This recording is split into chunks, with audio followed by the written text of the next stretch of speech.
Bismillahirrahmanirrahim. Alhamdulillahi rabbil alamin.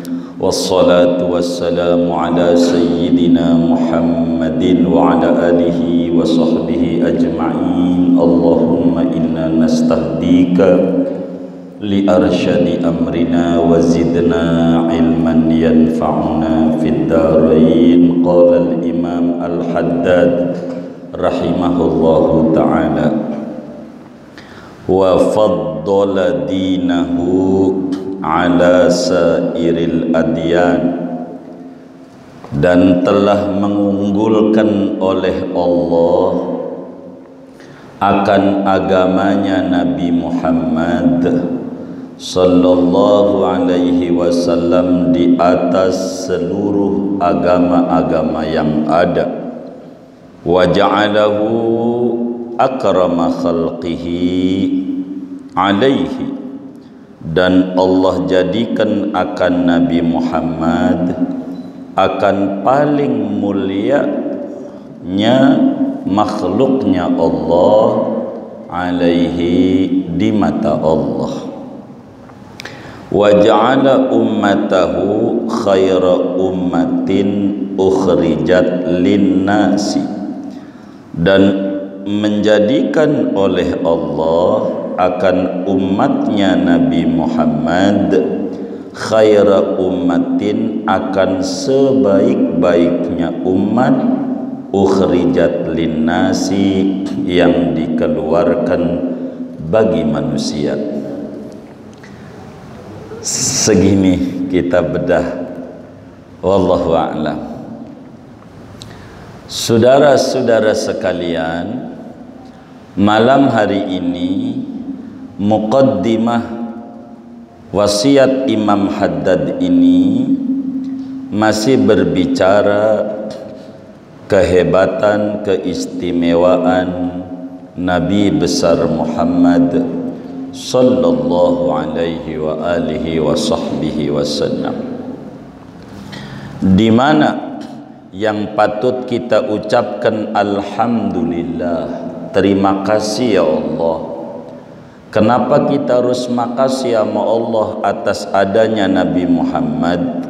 Sebab Allah subhanahu wa ta'ala wa faddala dinahu ala sairil adyan, di mana Allah tinggikan agama yang dibawa oleh Nabi Muhammad di atas agama-agama yang ada. Ini diantara keistimewaan Rasulullah sallallahu alaihi wasallam. Allah nyatakan di dalam Al-Quran pada surat Ali Imran pada ayat 85, wa may yabtaghi ghairal islami dinan falayuqbala min wa huwa fil akhirati minal khasirin. Kata Allah dalam Al-Quran, siapa orang mencari agama selain agama Islam yang dibawa oleh Nabi Muhammad sallallahu alaihi wasallam, falan yuqbala min, enggak bakalan diterima amal. Sehingga agama yang dibawa oleh Nabi ini adalah agama yang sangat luar biasa dibanding agama-agama yang ada. Kita ambil contoh satu, Nabi Musa alaihi salam. Nabi Musa dalam bab zakat, di mana dalam syariat Nabi Musa zakat itu wajib 25%. Kalau kita perputaran dagang kita 100 juta, maka zakat kita 25 juta. Itu syariat Nabi Musa, 25%. Nabi Isa alaihissalam zakatnya 10%. Itu dipakai oleh negara pada PPN, restoran, retail, 10%. Kalau kita 100 juta, zakatnya 10 juta, karena 10%. Pada Nabi Muhammad SAW, Allah kita suruh doa. Tadi dibaca dalam ratib. Kalau kita nikmati, kita ketemu bacaan ini. Rabbana wala tahmil alaina isran kama hamaltahu alal ladzina min qablina. Duhai Allah, jangan kau bebani kami isran, dengan beban berat yang kau bebani umat-umat sebelum kami. Kita disuruh baca itu oleh Allah. Kenapa? Karena ayat itu wujud syukur. Inilah kenapa Imam Haddad pun kalau baca ratib ada amanah Rasul dan seterusnya.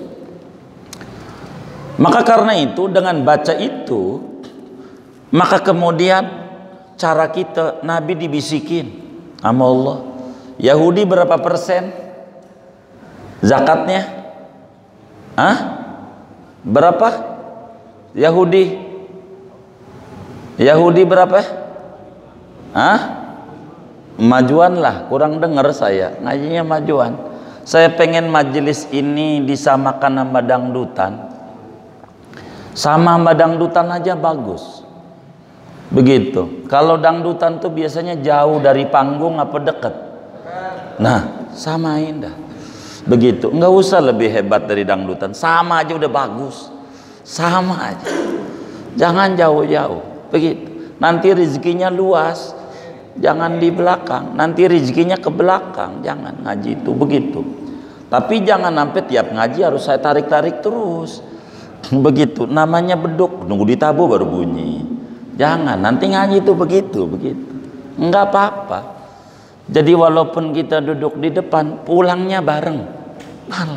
Insyaallah. Jadi jangan takut enggak bareng, gitu. Bareng.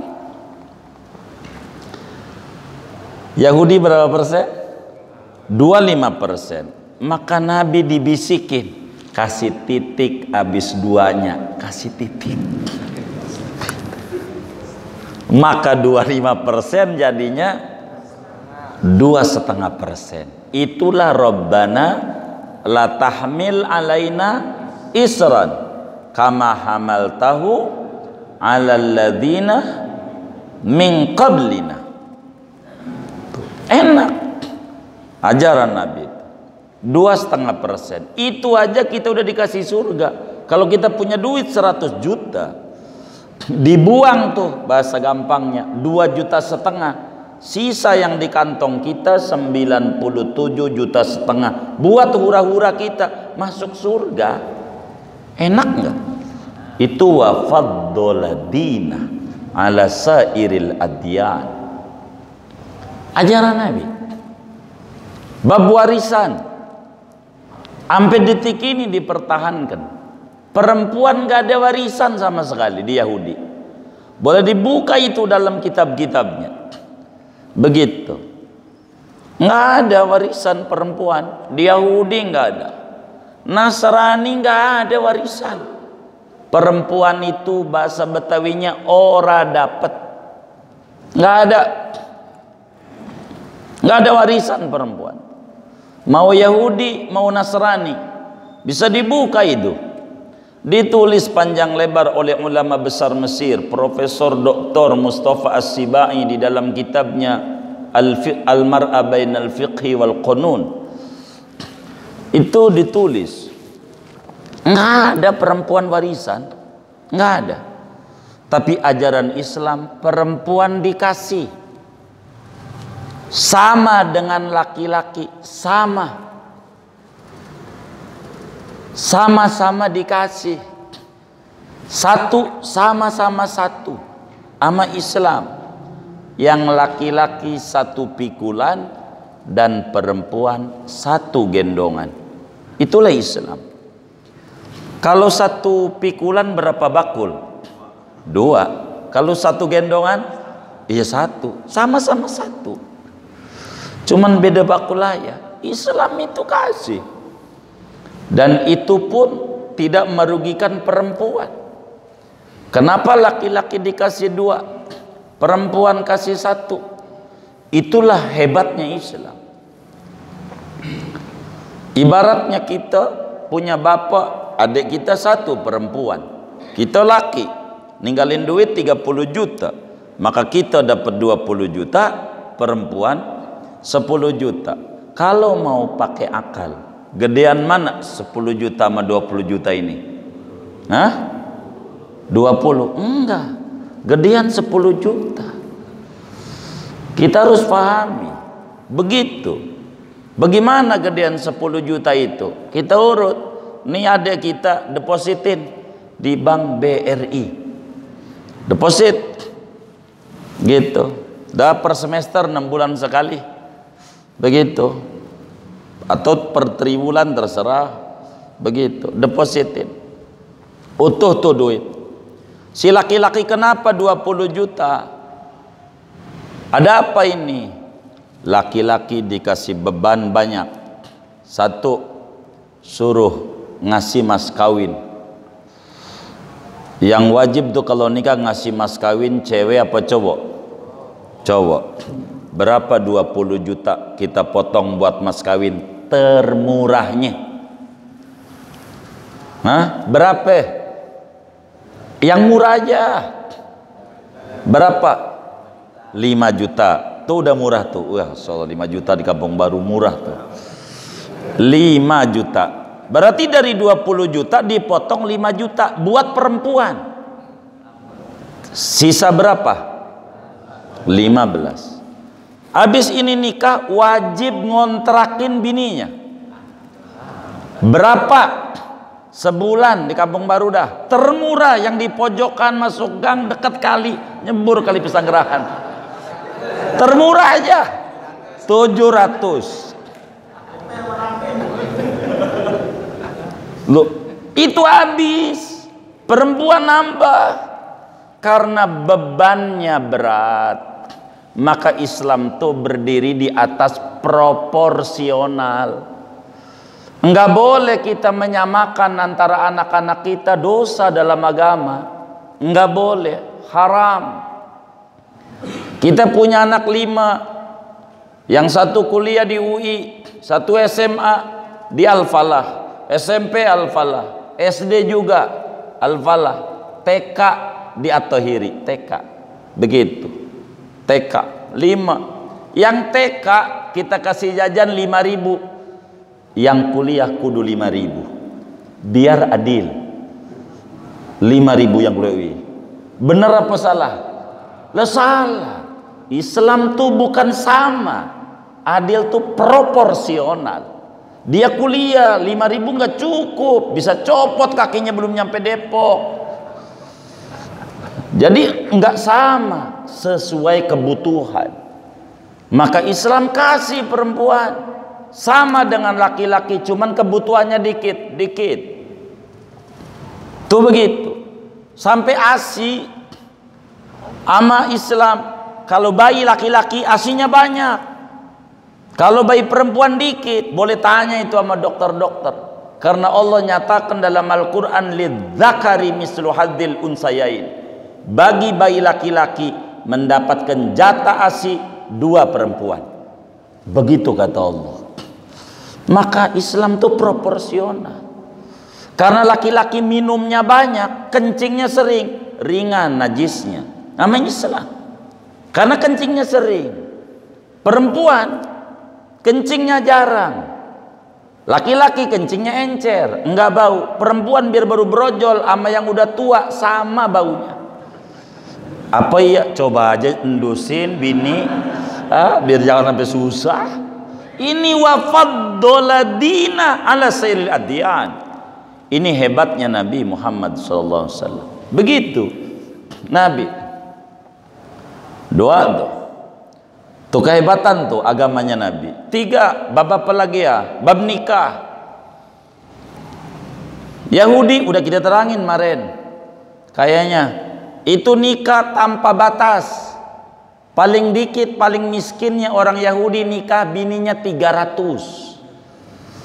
Tuh orang miskin tuh kalau yang punya bini 300. Miskin. Bahasa kampung barunya kere. Kalau punya bini 300 nih kere. Begitu. Nasrani nggak nikah nggak bisa. Ini berat nggak nikah mah. Lah golok dicuci terus, dipakai kagak. Begitu. Ini nikah tanpa batas, nggak benar. Nabi Muhammad agamanya nikah dan dibatasi. Begitu, dibatasi. Begitu. Silakan. Begitu. Itu kayak begitu. Jadi ini namanya wa faddala dina ala sil adyan. Mana lagi syariatnya yang dibawa oleh Nabi Muhammad SAW mengamandemen seluruh syariat-syariat yang terdahulu.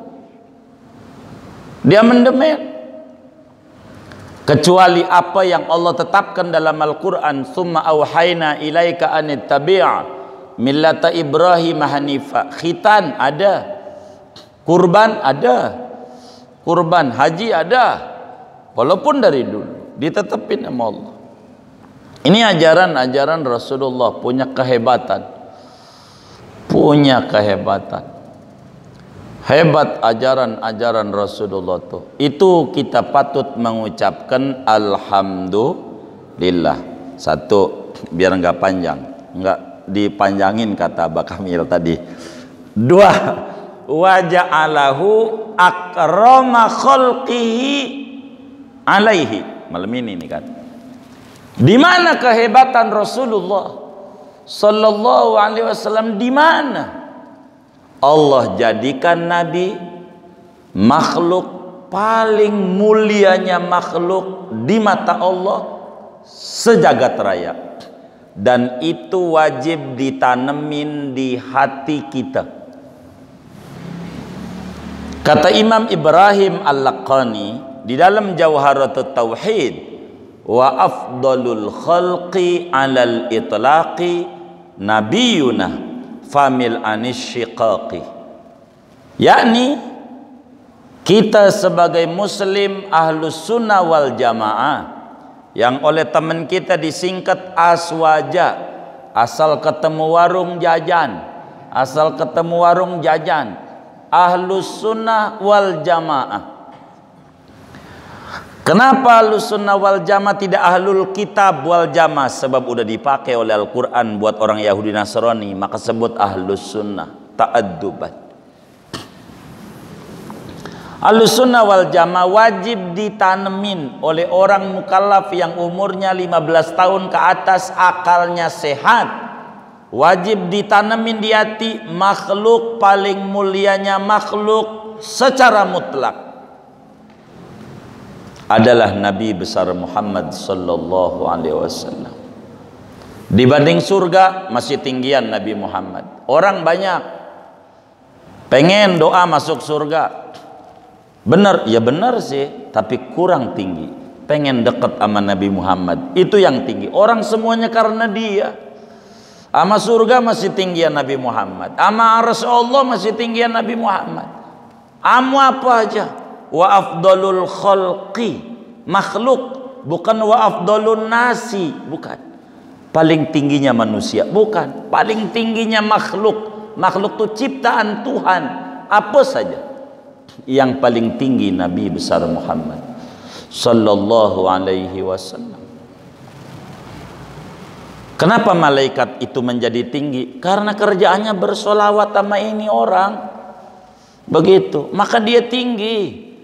Allah jelasin innallaha wa malaikatahu, ini dia yusholluna ala nabi, ini dia jadi tingginya dia. Pengen dekat sama ini hamba, enggak ada.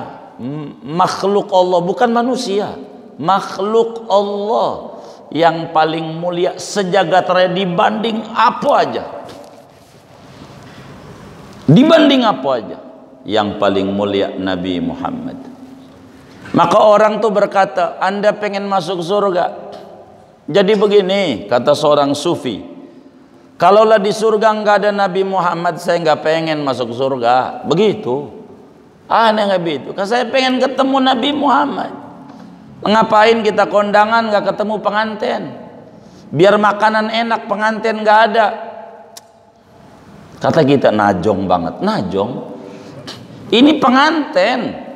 Ya arusal khafiqaini. Arus. Ini Nabi. Dalam hadis yang sahih Imam Tirmidzi riwayatkan di dalam Sunan Tirmidzi. Imam Ahmad di dalam Musnad Ahmad bin Hanbal. Imam Ad-Darimi di dalam Sunan Ad-Darimi. Rasulullah sallallahu alaihi wasallam bersabda, hadisnya hasan. Imam Tirmidzi bilang sahih. Ana akramul awwalina wal akhirina wala fakhra. Aku, kata Rasulullah, orang yang paling mulia dari dulu sampai nanti. Kenapa Nabi begini? Allah tegur Nabi. Nabi jangan ngumpet. Nabi itu tawadhu. Ngumpet. Dalam kitab berjanji itu, wa kana sallallahu alaihi wasallam syadidal haya'i wa tawadhu. Tawadhu sekali. Allah tegur nih Nabi, wa amma bi ni'mati rabbika fahadis. Ceritain nikmat Tuhan yang diberikan kepadamu Rasulullah, dongengin nama umatmu. Maka Nabi dongeng siapa dirinya sebenarnya. Allah suruh at-tahaddus bin ni'mah syukrun, menceritakan nikmat Allah tuh syukur. Ana akramul awwalin wal akhirin. Aku itu yang paling mulia makhluknya Allah sedari dulu dan orang terkemudian. Paling mulianya Nabi. Enggak ada. Nabi paling mulia. Maka kata Imam Haddad, wa ja'alahu akrama khalqihi alaihi. Allah jadikan Nabi makhluk paling mulianya makhluk. Al-Quran menyebut tentang Nabi. Bagaimana? Tentang apanya?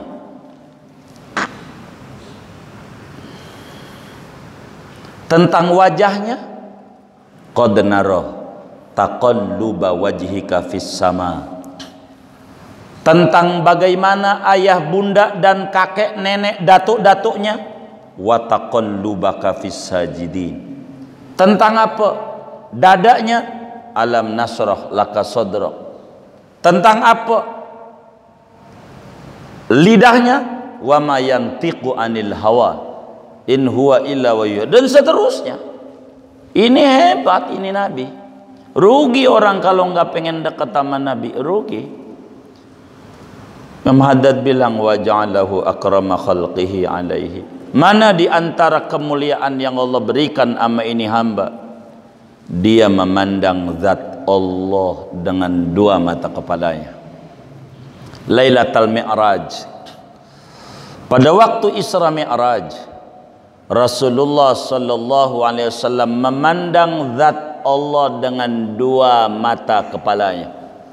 Di dalam kitab Aqidatul Awam, kitab kecil, dijelaskan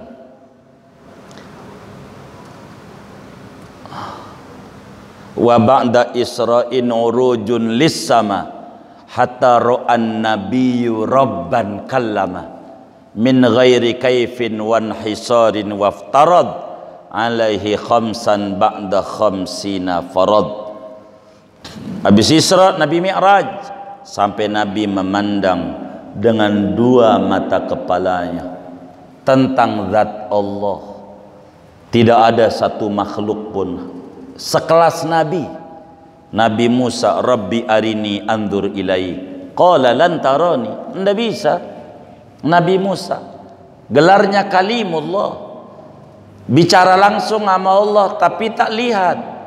Itu belakangan namanya telepon, enggak lihat. Nabi Musa, Nabi melihat, kata Allah dalam Al-Quran, subhanalladzi asra bi abdihi lailan minal masjidil haram ilal masjidil aqsa alladzi barakna haulahu linuriyahu min ayatina innahu huwas sami'ul basir. Kata Syekh Banten di dalam tafsir Munirnya, Mirahul Labid, Maha suci Allah yang memperjalankan hamba Allah, yakni Nabi Muhammad, pada sebagian malam, mulai dari Masjidil Haram sampai Masjidil Aqsa, yang kami berkahi sekelilingnya, agar supaya kami perlihatkan kepada hamba itu, yakni Nabi Muhammad, sebagian dari tanda-tanda kebesaran kami.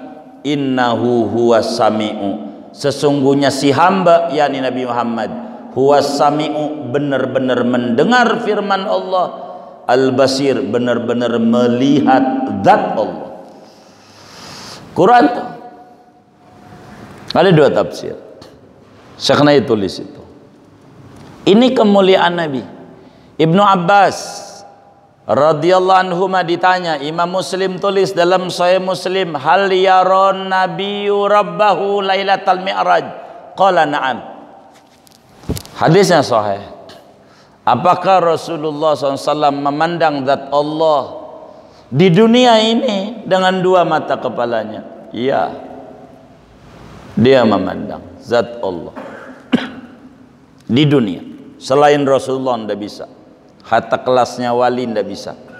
Tapi di akhirat wajib kita yakin, semua orang di surga akan bisa memandang zat Allah, sebagaimana Allah jelaskan dalam Al-Quran, wujuhun yauma idzin nadhirah ila rabbiha nadhirah.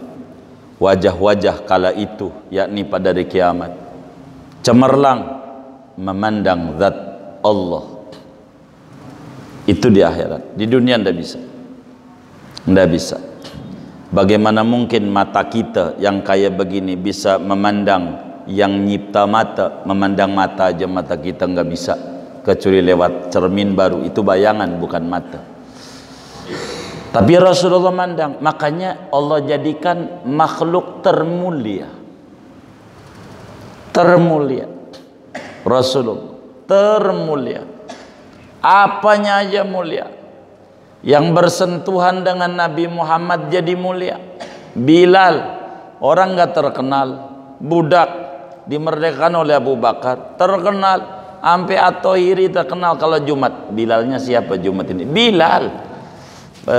Itu gara-gara bersentuhan dengan akrama khalqihi. Maka kalau kita pengen mulia, pengen disayang Allah, deketi nih hamba, deketi. Bila tidak ada kebaikan bagi orang yang tukang baca salawat selain ma'iyatuhu billah wa bimalaikatihi, udah cukup. Begitu ketika ada orang bertanya kepada seorang sufi, sufi itu orang yang bersih hati, man safa qalbuhu min kuduratid dunya, bukan sufi yang bajunya compang-camping, dekil, kumel. Itu sufi sulit finansial, sufi bukan itu. Ditanya ahlullah, bagaimana kita mengetahui bahwa kita ini adalah orang yang sukses? Apakah kita orang yang celaka, bernasib sial? Apa kita bernasib beruntung? Bagaimana cara kita bisa mengetahui, mendeteksi diri kita itu ahlus sa'adahkah atau ahlus saqawahkah? Kata beliau, jawabnya mudah, bisa. Bagaimana? Anda baca salawat apa kagak? Sebab orang baca salawat bakal ada ma'iyatuhu billah wa bimalaikati. Allah bersalawat sama Nabi, malaikat bersalawat sama Nabi. Wahai orang beriman, bersalawat sama Nabi. Maka digandengkan dengan malaikat oleh Allah, tidak bakalan digandengkan dengan malaikat, melainkan dia orang yang bernasib beruntung. Begitu. Kenapa? Karena Nabi ini akrama khalqihi alaihi, makhluk Allah yang termulia.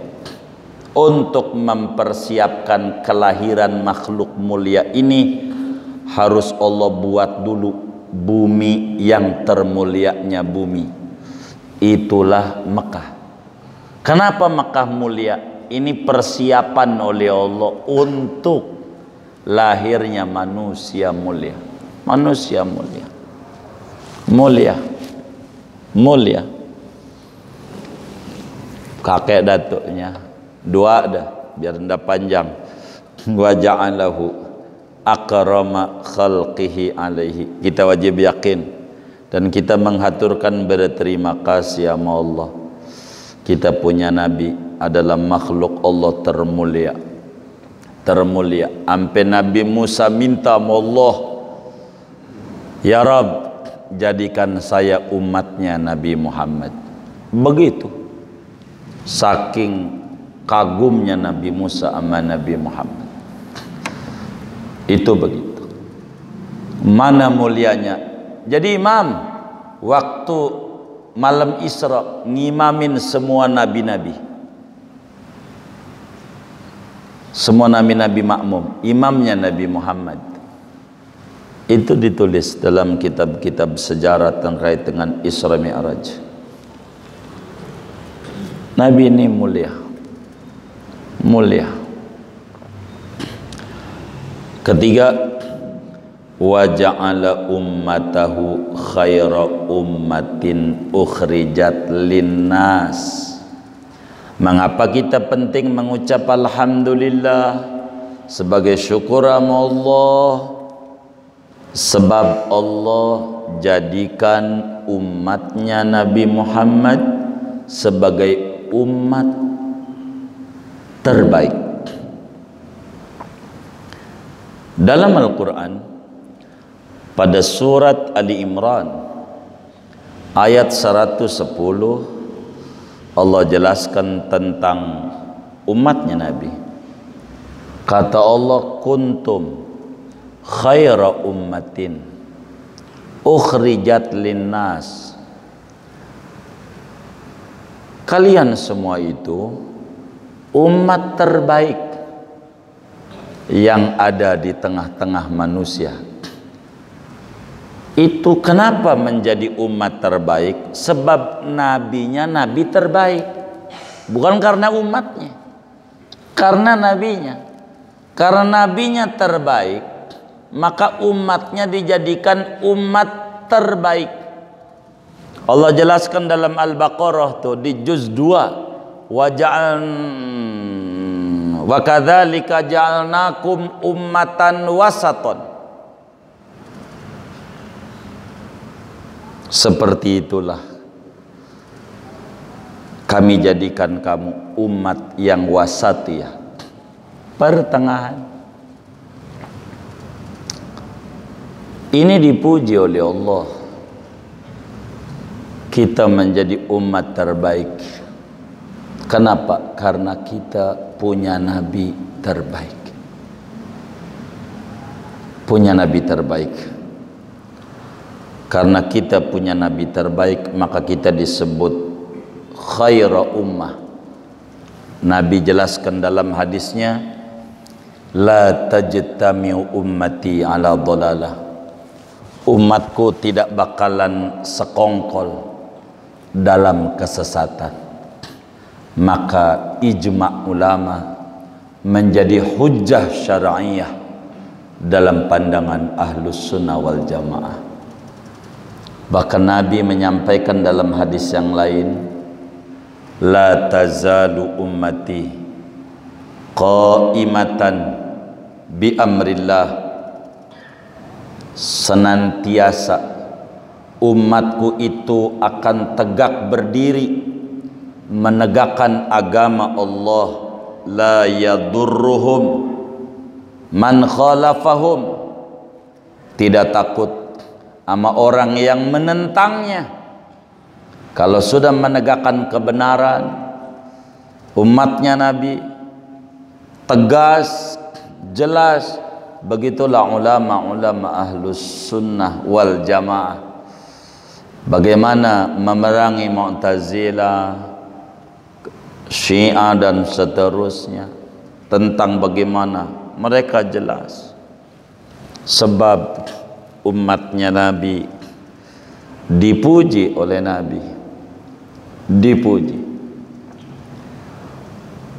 Al-Quran juga muji, kuntum khaira ummatin. Meski begitu tentu karena ayat itu dulu datang sama sahabat, Kuntum adalah kamu. Manil mukhatabuna, siapa yang diajak bicara Quran? Tentu para sahabat. Maka kuntum pertamanya adalah kamu sahabat. Khairu umat, umat terbaik. Sahabat, kenapa umat terbaik? Dia dapat nadrah dari Rasulullah sallallahu alaihi wasallam, dapat nadrah, dapat pandangan kasih sayangnya Rasulullah. Itulah kuntum asal maknanya. Meski begitu dalam kaidah usul fikih al-ibrah bi umumil lafaz la bi khususis sabab. Tapi begitu Nabi menyampaikan, karena kuntum khairu ummah adalah sahabat, tuba liman ro'ani wa amana bi. Beruntung orang yang melihat saya, beriman dengan saya. Sahabat. Tuba liman ro'a man ro'ani wa amana bi. Beruntunglah orang yang melihat orang, yang orang itu melihat aku. Itulah tabi'in. Imam Hasan Basri yang ngaji kepada Anas bin Malik, kepada Sayyidina Ali, kepada Imran bin Husain, 70 lah gurunya sahabat yang ada di Basra, di Kufah, di Irak, itu ngaji. Maka tabi'in hebat.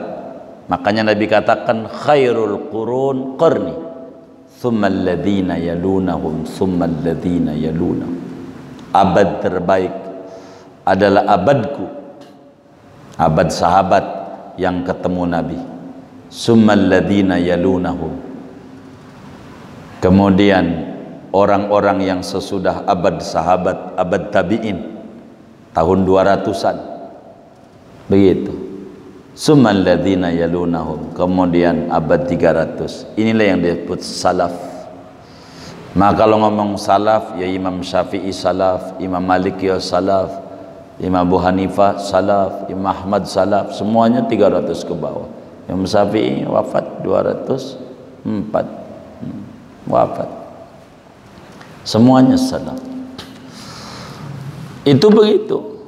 Jadi kuntum khaira ummah. Makanya Imam Haddad bilang wa ja'ala ummatahu khaira ummah ukhrijat linnas.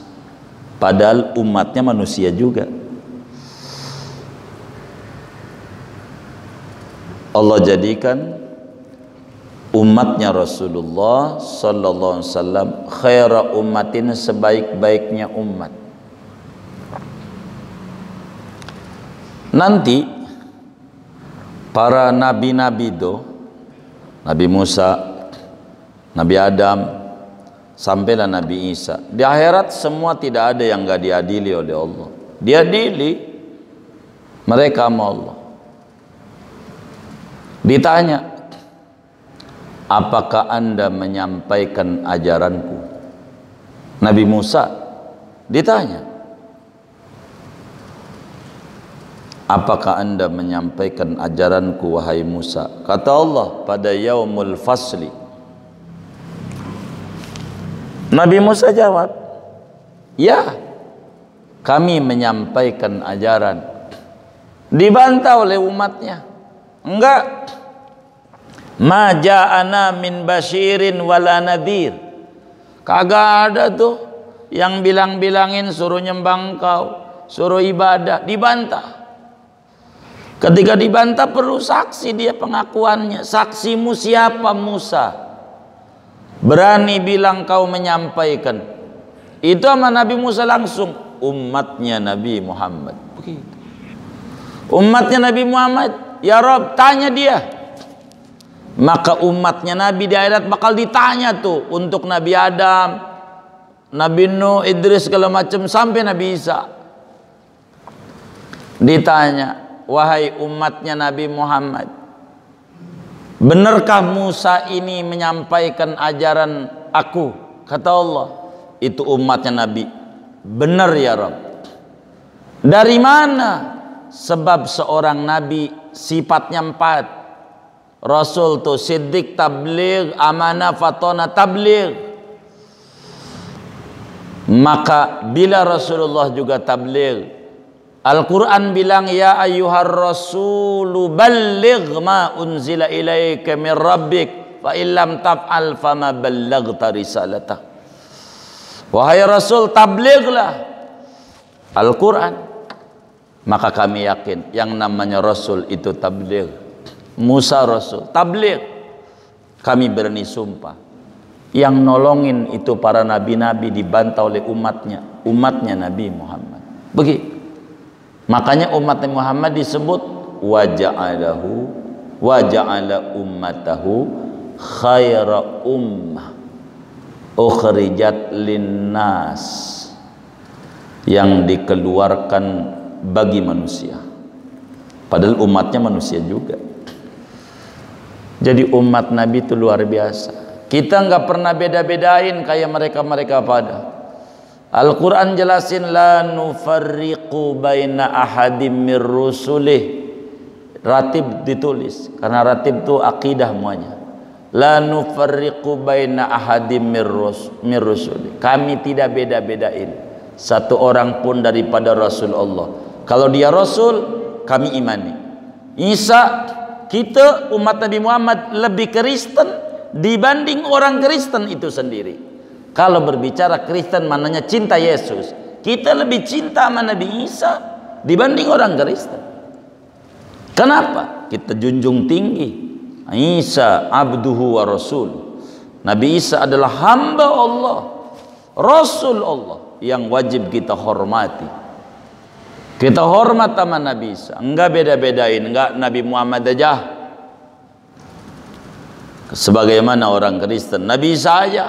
Nabi Muhammad enggak percaya, kita enggak. Semua Nabi, Musa, Nabi Yusuf yang dituduh selingkuh sama Zulaikha, dibersihkan pada surat Yusuf, ditulis